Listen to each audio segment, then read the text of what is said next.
Today's session is about career hypergrowth. And really what we're going to, the objectives of this talk today, first is I want to share with you some insights on how to grow in your career while overcoming the fears and insecurities that block your success. A lot of the time, success is a lot more attainable than what we think. It's a lot easier than what we think. But there's certain insecurities in ourselves, certain fears, certain what-ifs that cross our minds every time we try to go to that next level to achieve our goals.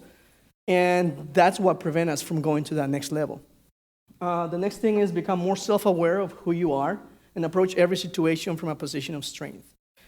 I believe that when you understand your strengths, you become a lot more confident, and so you're able to approach every single situation from a position of strength. And the last part is how to master the interview process. We've all heard many different stories, and some stories are very encouraging, very, very powerful, very inspiring, right? And we all have our own story that can also be very encouraging, powerful, and inspiring. But I believe that for stories to have that effect on people, on crowds, first they need to be true, right? If I tell you a story that inspires you, that makes you believe that you can do whatever you want in your career, but then you find out that it's not true, it may lose that effect, right? So that story needs to be true. Second of all, that story needs to present challenges and solutions. As I'm sharing a story with you, if I share a story that has a certain challenge, and I share with you how is it that I was able to overcome that challenge, it's going to be a powerful story. It's going to inspire you and help you. And then lastly, a story needs to be where you can make it your own, or it is your own. We've all heard stories where we can relate to, right? We've all heard stories that we say, yeah, I can relate to that story. And then if you can make that story your own and be able to tell it as if it is your own, it can also be very powerful and inspiring. A powerful story can inspire people, right? It can change people's perspective on a certain situation. But professionally speaking, in career development, a story is what could set you apart from the rest. If you are able to craft a story that is powerful, that highlights your abilities, your skills, your attitudes, your aptitudes, you are able to create that story that it's going to engage the person on the other end. So when you're interviewing, if you're able to tell a story in about 5 minutes or less, and that story is highlighting all these things about you, yourself, what you have done in the past, it's going to right away engage that person. It's going to be wanting to hear more about you, more about what you have to say. Because that story was a powerful story that you said, and he wants to know more about you, right? And so I want to tell you my story. Okay, so my story started like this. I was actually born and raised in Mexico, in a city called Guadalajara. And I grew up there until I was 18 years old. So right after high school, I decided to apply for my visa and come here and visit family and friends. My plan really was to stay here for a year or less because I wanted to go back to the university over there. However, things changed pretty rapidly when I came here and I met my wife. So it changed pretty rapidly. That plan changed pretty fast.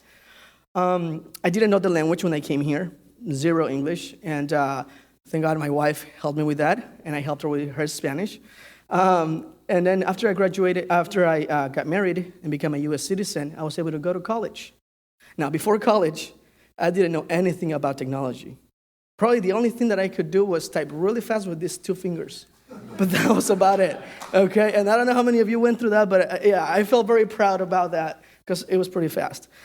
So as I looked around and I looked at my classmates, and I started seeing that they have done a lot of technical work, either on their own computers, building their own computers, or helping their family and friends with technical issues. Some of them already working in the field.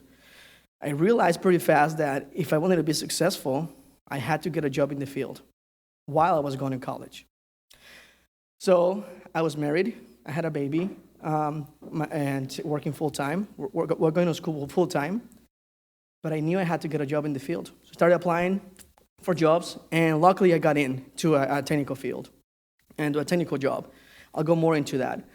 I was able to graduate college with a 3.93 GPA and being able to do some good things in my career. But by the way, I have a lab at home I invested a couple $1,000 in a lab there to be able to learn skills that I needed in my career. And I'm going to go into that here in a few slides. So let's dissect the story that I just told you about. Okay, I was telling you how the stories can be powerful and inspiring. And the reason why I use this story that I just told you, I use it every time I interview. Okay, depending on the time I have and depending on the person I'm interviewing with, I'll utilize the story, either a shorter version or a longer version. But I make sure to highlight a few points. The first one is that when I came here, I didn't know the language, right? Because right there, I don't have to tell you that I learned English because I'm speaking English, sort of, right? But I'm speaking, right? And so that right there shows something about me, that I'm a quick learner, that I'm passionate about learning, that I don't care about how hard it is, I'm going to get it done, right? Now, right now it seems like I'm talking a lot about me, but I want to talk to you about this to help you craft your own story, right? That will be impactful to your future hiring manager. The other thing that I highlight is the fact that I graduated college, right, with a 3.93 GPA, that I didn't know anything about technology before starting college, right? So why do I do that? It's because a lot of us have certain things that we know we can't do, right, or we're unable to accomplish yet. But when you are able to overcome those obstacles and be able to win some battles, you have to tell that story. Even if it seems small, even if it seems like a small win, share that story because that story is powerful, is your own story. So when you are able to craft a story, look back at your life, look back at what you've done up until now, look back at the things that you've accomplished, the things that you have overcome, and put together the elevator pitch, right? That elevator pitch is going to sell you. Essentially, what you're doing during the interview process, you're selling yourself, right? You're selling your product, is you. So you have to be able to craft a story that essentially tells why you're valuable. What is it that the employee is going to get from hiring you? What is the value that you're going to bring to the team as an individual, as for the organization? Highlight all those things that are valuable to you, to the organization. And we're going to go into how we can find those values. Overcoming the fear to succeed. I want to tell you a story. When I was a help desk guy for a managed services provider, my dream was to become a system administrator. Because as a help desk guy, all I was doing really was just doing desktop support for end users, handling all the Outlook issues and antivirus, installations and removing viruses and all this stuff. They were fun, but I wanted to do more, right? I wanted to become a system administrator. I wanted to be able to work on the servers and touch the servers. But there was a problem. There was an enemy that I was fighting. It was myself. I was fighting my worst enemy, which was me. Why? Because every time I was trying to troubleshoot a problem that was related to a server, I was very afraid to touch the server. What if I break something? What if I go into the wrong menu? What if I delete the wrong user? What if I change the setting and then all of a sudden everybody dies? I was just thinking a bunch of crazy thoughts, right? I was fighting my own self, right? There was none of that was happening. I had already fired myself, because I was doing something wrong, but I never even touched the servers. So there was an enemy that I was fighting, it was myself. So a lot of the times what prevents you from getting to that next level in your career is yourself. But what do you do about it? Well, what I had to do is that lab that I have at home, I went ahead and installed Active Directory, a couple domain controllers, Exchange, a bunch of users, created users, DNS, I set up replication across the domain controllers. All these things that I had no idea how to do before, I was doing it. And I was breaking it left and right. But then I was fixing it back up. And that gave me a lot of confidence, right? So next time, as I helped this guy that I was working on a particular issue, what happened? Oh, wait, I'm familiar with this. Oh, I know where to go. I know exactly what to do. So it built up a lot of confidence in me that I said, you know what? I think I may be ready to apply for that system administrator position I saw. Should I try it? Here's another thing. The worst enemy started to talk to me again. Are you qualified? Do I really have the skills needed? Right? Do you really have the right experience? One thing that you're going to find out when you do your job search for that next job, that next career growth that you want to achieve, is that a lot of those job descriptions are really wish list. A lot of them are really unrealistic, and a lot of people don't apply because they don't think they have everything in it. But you'll be surprised if you just apply, if you actually go ahead and apply and get the interview, you can get hired. Because they look at more than just the job description to hire. Good managers are going to hire based on the aptitude that you bring, and then secondly, the skills. Because everybody can be taught technical skill. You can learn VMware, you can learn Exchange. That's very easy to learn. But I can't teach you how to be driven. I can teach you how to want to achieve more, how to help your teammates, how to search for answers. I can't teach you that, right? Either you want to do it or not. Right? And so that was the other enemy that I was fighting until I realized, you know what, I'm just going to apply, whatever, what the heck, and see what happens. Even the day before the interview for that position, I was like, you know what, I'm just going to call them and say no. Because what if I fail? I don't know what I'm going to say. But I went ahead and did it anyways. And I got the job. I became a system administrator. That was my dream, right? And I'm like, wow, this is awesome. I can't believe it happened. Right? So if I go around the room and I ask you, do you have a career goal? I'm sure that most of you will say yes, because otherwise you guys wouldn't be here. Now, some of you have a very clearly defined career goal of things that you want to do, want to become, want to accomplish. Some of you may have an idea, right? And perhaps some of you, for you guys, maybe it means moving up within your current role in the same company. For some of you, it may mean moving to a different company, right? And maybe for some of you, it means moving to a completely different field altogether, right? But we all have career goals, whether we realize it or not, whether we want to put a plan together or not, we all have these career goals. Now, what is it that's stopping you from going and getting that career goal, that career advancement, that job, that dream job, or that dream company that you want to work for? Is it fear? Is it insecurity? Is it that you're comfortable? And that word right there, that being comfortable, it can be a very dangerous thing. Because sometimes you're very comfortable where you are, and even though you want to do more, you just, I'm just comfortable. I already know what I'm doing. I already know this environment. I already know, the people that I work with. I'm comfortable here. And that can prevent you from going and getting that next job or that career advancement that you want. So maybe it's time to get out of your comfort zone and start really looking into what is it that's needed to be able to get and achieve that career goal. Some of you have no idea how to go about it. You guys know what you want, but you guys don't know how to get to that point. Now, some of you have been at a company for many, many years. Some of you maybe just a little bit. But sometimes when you're at a company for a lot of years, you kind of forget how to apply for a job. How does it work nowadays, right? Because you haven't applied, you haven't had the need to apply for a job. You haven't had an interview in years. So you really don't know what to expect. And it's completely understandable, right? But that being comfortable is what's going to prevent you from going to your next level, from fighting yourself, your worst enemy, at times, and then going for that job.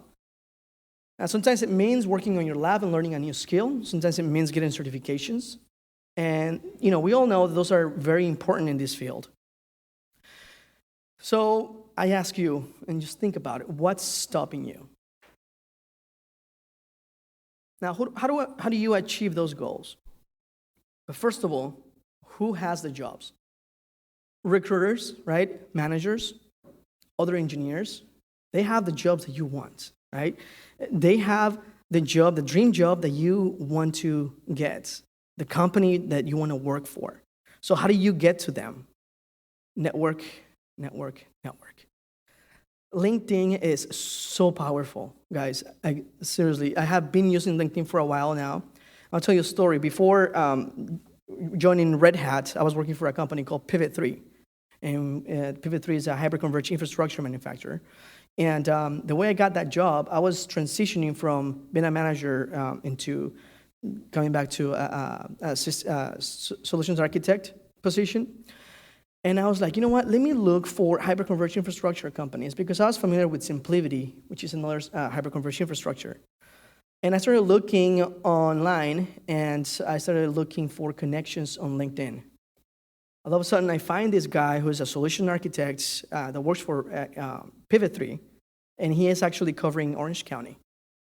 Perfect. I live in Orange County.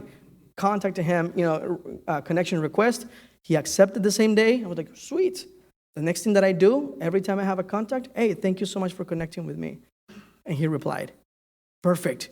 Great opportunity to tell him that I need a job, that I would like to work for that company, right? I'm not going to be just like, hey, dude, I need a job. Can you help me? No, just, start a conversation, right? Hey, I see that you work for Pivot3. Start a conversation back and forth. You'll be surprised how many engineers are willing to help you, really. Sometimes we don't reach out because we think, oh, how is it going to look? I'm going to feel kind of weird. But there's so many people that are willing and eager to help other engineers come up to where they are and go and come to the organization where they work. And so I asked, hey, I was looking at Pivot3. It sounds like a pretty cool technology. I wasn't lying. I was really, really excited about that company. The technology that Pivot3 has, it was far superior from any other HCS that I had known at the time. And this guy says, you know what, Christian? I think there might be an opportunity for you next week. Reach out to me then. Perfect. Well, that was a Friday. The next day on a Saturday, he reaches out to me and he says, hey, Christian, guess what? That opportunity just opened up. It's my position. I'm moving out of Pivot3. Dude, really? Yeah. Email your resume to this guy. He was the VP of Solution Architects at Pivot3. I was like, what? That's just too easy, But you see how easy it can be for you also to find that job and to work for that company? It can be very, very easy. All you have to do is do it, right? All you have to do is connect with people. Reach out to, look on LinkedIn, search the company that you want to work for or the position that you want, but don't look for the job. Look for the connections, the people side. And look at those people that are working there. Managers, the recruiters that work for that company, the engineers that are actually doing the job that you want. And it's twofold. Really, it helps you learn more about the company to see if that's really what you want, and also to help you get in and get that job. Also, another way to connect, and to network is, of course, LinkedIn, meetups, right? VMUG is a great place to do that, and do it with the intention to connect with people. Don't do it with the intention to get something out of them, because it shows. They will be able to tell that that's all you want, But do it with the intention to connect with people, to really get to know them and build that relationship. Because that relationship can go a long way and can help you right now, but also in the future. So build relationships, build connections. Don't just do it because I want a job. Now, I want to talk to you about some keys to get a job. And some of you already know this. Some of you maybe are not don't remember this. Maybe it's been a long time since you guys started looking for a job. I'm not telling you to leave your company. Maybe that's what is needed. Sure. But so what is it that you need to be able to get a job? Let me talk to you about something. If I ask you this question, what do people think? What message do people get when they see you? When they see you walking in the room, when they see you and you're talking to them, what message do they see? What is it that they see from you? What is it that they see when they see you on social media, on LinkedIn, on Twitter? What is the perception that people has from you? Companies invest so much money in brand, right? And the brand really is not a logo or pretty colors. A brand is a message, a perception people has. So if organizations spend so much money on marketing, why aren't we spending so much effort and money in our own marketing? It's really all about your brand. Who you are you, what is it that people see when they see you? What message do people perceive when they see you online? The brand is so important, guys, because as you're looking for that next job or that career advancement, and people start looking you up on Twitter and LinkedIn, who is this guy that just applied? What are they going to see? They're going to see you all rocking out, and you know what I'm saying? I mean, there's nothing wrong with that, of course, but if you want to be able to get a job, hey, let me clean it up a little bit. Let me clean up my LinkedIn profile a little bit. Let me clean up my Twitter a little bit. Because right now I'm in the job search mode, right? So let me work on my brand right now, Do I have a picture that looks like this, or do I have a picture that looks more professional? So if you have that picture, there's nothing wrong with it, right? But you need to think about these things as you're searching for that next job. Unfortunately, when you're interviewing, you have about a minute to make a first impression. But you have about 45 minutes to change it. So when you meet someone, you have about less than a minute to make that first impression. And that first impression can be a good impression or a bad impression. But during that 45 minutes of that interview, you can change that impression, either good or bad, right? So it is unfair, yes, because you can't really know a person in an hour, right? I mean, you can't. But that's why first impressions are so important. It's really about your brand. How are you going to present yourself to that interview? Are you going to go in jeans? Or are you going to go in a nice suit and tie? So overkill, maybe. But you know what? It's about your brand. And maybe it's the only day that you're going to go to that office with that suit and tie. But it's all about the first perception. I'll tell you another story. So I was about to meet this guy who was in the military, and that he was just coming back, and he was actually starting to go to college. And so I met this guy, right? And I had this perception of him. And I'm like, hey, man, how you doing? Very nice to meet you. And I shake his hand. Oh, my gosh. His handshake was much weaker than my daughter's. And she was 8. I was like, what? I was like surprised and kind of like, what? I'm sorry, guys, but a handshake says a lot about you. It says a lot about your confidence, right? And it says a lot about the way you present yourself. Now, thank God I was able to really talk to that guy and meet him and got to know him. He's such a great guy. He's disciplined. He's a really good guy. He graduated college. He bought a house. I mean, he's a very smart guy. So my perception completely changed. But when I met him and I shake his hand, I was very surprised, and that perception changed. Now, imagine you don't have years to change that perception in an interview. You have 45 minutes. So a handshake, it is very important. Now, you're not going to go and just crush his hand also, right? But you want to be confident, right? Another thing is the voicemail, right? I had not a friend, it's actually a guy that was interviewing for a position. I was a manager then, and and I called him up, and he didn't answer, and his voicemail was just like, dude, what? It was like so 80s, first of all. It was like so 90s. He was like music in the background, hey, what's up, and dude, do you think I call him back?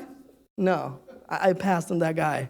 I saw something on LinkedIn the other day, that you don't hire based on how it looks. It's true. You really want to work for somebody that hires based on who you are and what you're going to bring to the team, not on how you look. But those are important things, right? So important things to think about.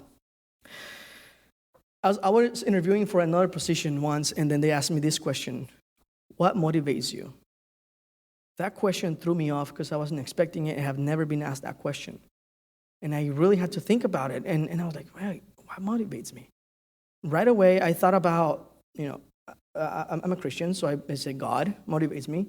My family motivates me, right? My kids, my wife, being able to provide for them, for my family. And also myself, be able to be a better version of myself.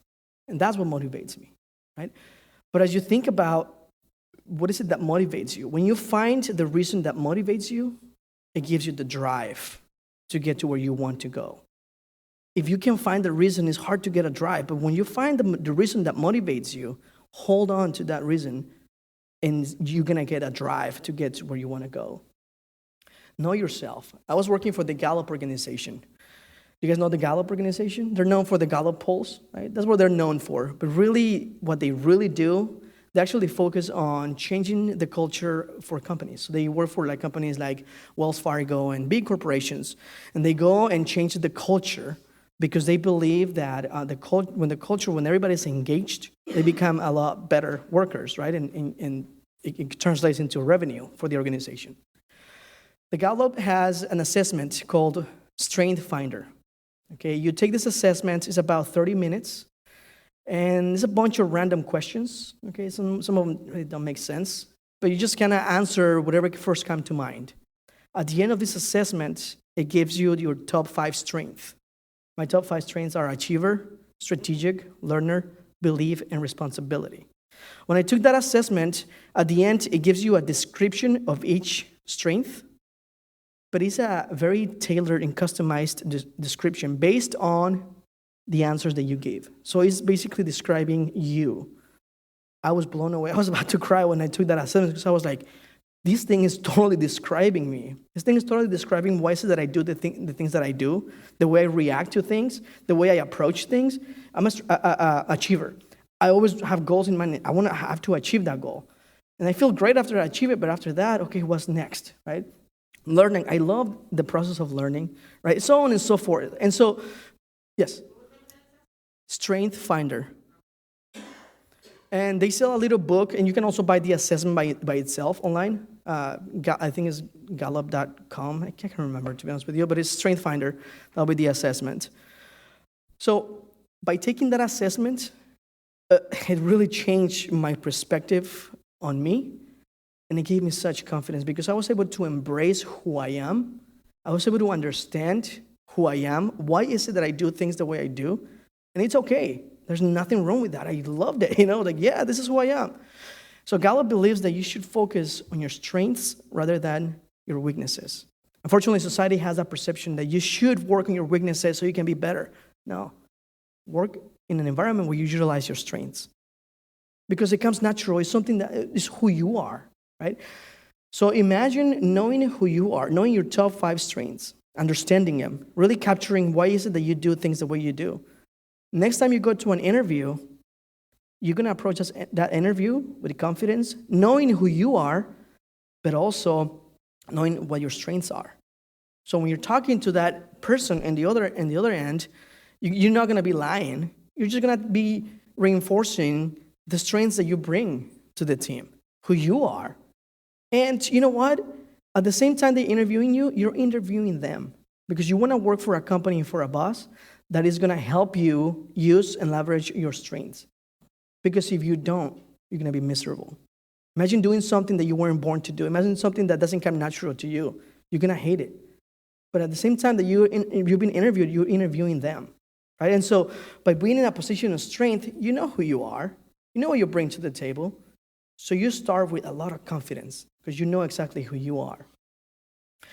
That's how you can go from having a very stressful interview to having a very successful interview, right? Now, so how do you do that, right? There are certain things. Remember, we talked about the first impression. I'm just going to be summarizing this here. Remember the first impression. It really counts. You only have less than 1 minute to make that first impression and 45 minutes to change it. Remember the handshake. Remember the story. Remember how to craft your story where it brings your attitudes, your aptitudes, your strengths, right? Take that assessment. I highly recommend it. Start from a position of strength, right? Understand your strengths and what you bring to the table. Study the company, right?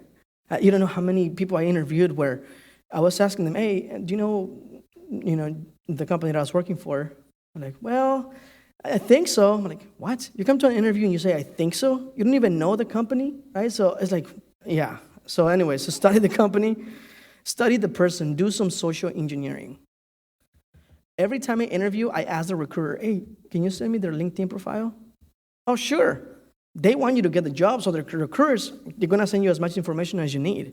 Once you get the LinkedIn profile, it's fun, man, because then you start reading everything about them. Just like they're doing it to you, you're doing it to them. Why? Because you're going to use it to your own benefit.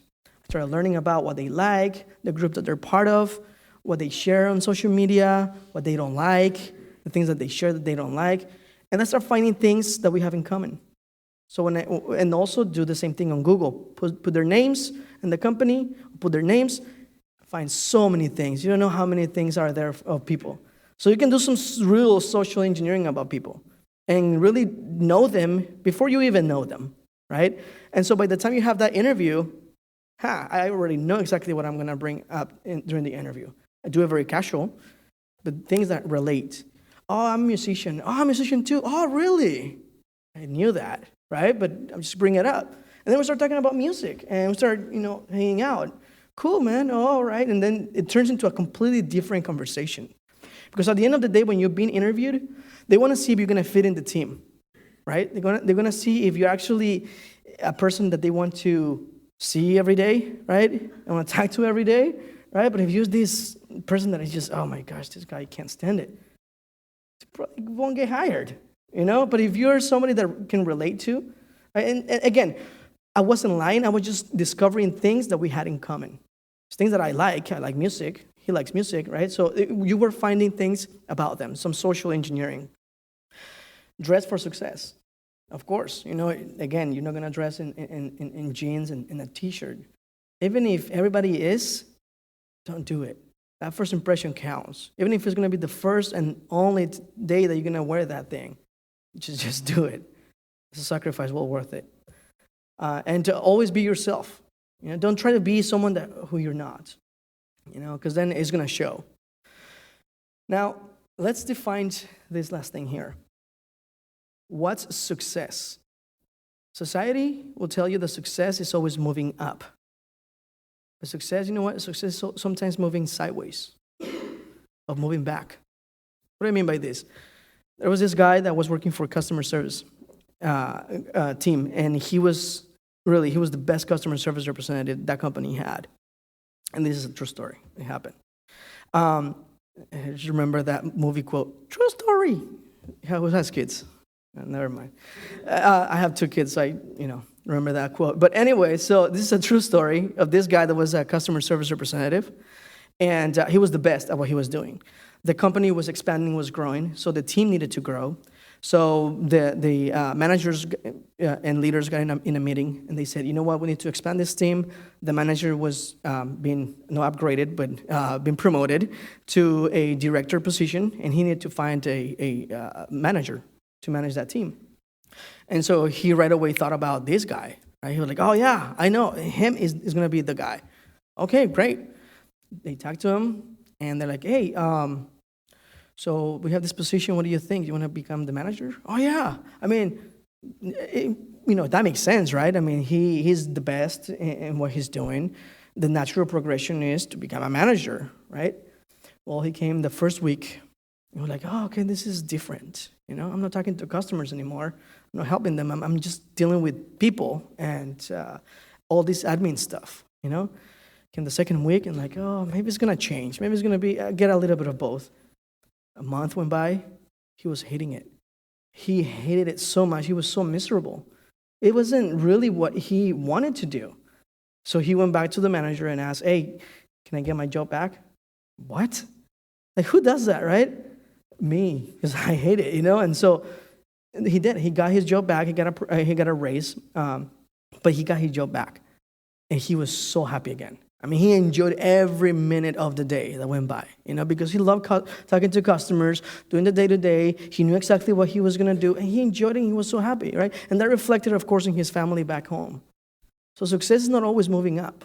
Whoever said that, it was lying, right? What is success then? I literally love this quote here. Favorable or desired outcome. And so what is it that you desire? What is the outcome that you see? What do you want? Do you want to be in the office 24/7? Do you want to work 80 hours a week? Or do you want to work maybe 40 hours a week and spend time with your family? What's most important to you? Maybe it is working 80 hours. There's nothing wrong with that either, right? But define what success is for yourself.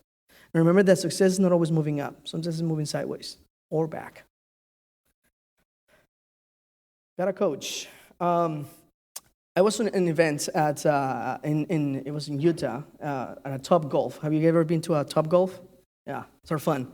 Yeah, so basically it's like a driving range, but you have the ability to make points if you score in these little circles and things like that, right? And so it's actually pretty fun. But this part of this activity was you were gonna get a coach that was gonna kind of help you, right? And so I was there swinging, and then this guy was just kind of looking at me, and he just approached me, and he was like, okay, now I need you to do this. I'm like, okay. Step back one step, okay? Now move your hands like this. It's just a little tweak, okay? The next 3 were the best in my whole life. Like, it was like straight and powerful, like, whoa, just by tweaking those things, right? So what that taught me is that having a coach that can see things from outside and can tell you, just tweak this a little bit, just change this a little bit, step back, can make a huge impact and a huge change in your life. So a career coach really will give you like an outside-in perspective. Sometimes we are so embedded into our own problem, right, our own situation, that we are unable to see it from outside, from a different perspective. And we can really tell or see what we're doing wrong, right? So having a career coach, a life coach that can help you through those things and point out the little things that can make a big difference is very, very, very important. And of course, it provides the encouragement and motivation. Now, why do I bring this up is because that's what I love doing. I love career coaching and life coaching, and things like that. And I really enjoy doing that. And so you have my information, HCI Advisor on Twitter or LinkedIn. Connect with me, and I'll be happy to help out as much as I can. Have any questions? Oh, let's go. Thank you so much, guys.